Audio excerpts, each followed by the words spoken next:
এক সময়ের বলিউডের ড্যাশিং হিরো ছিলেন বিনোদ খান্না, যিনি অমিতাভ বচ্চনের সঙ্গে পাল্লা দিয়ে অভিনয় করেছেন।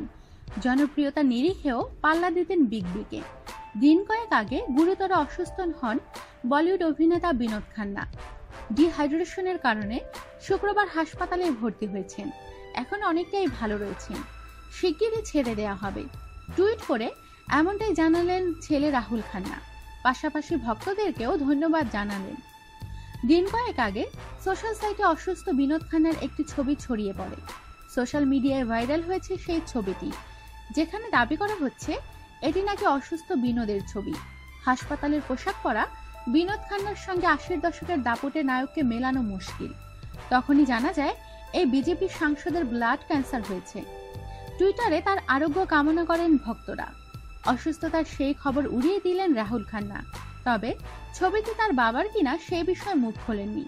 যদিও সংবাদ সংস্থাকে দেয়া সাক্ষাৎকারে রাহুল খান্না বলছেন, বাবা গত ৩১ মার্চ থেকে ডিহাইড্রেশনের সমস্যা নিয়ে হাসপাতালে ভর্তি। পরিস্থিতি দ্রুত নিয়ন্ত্রণে আসবে বলেই মনে হচ্ছে।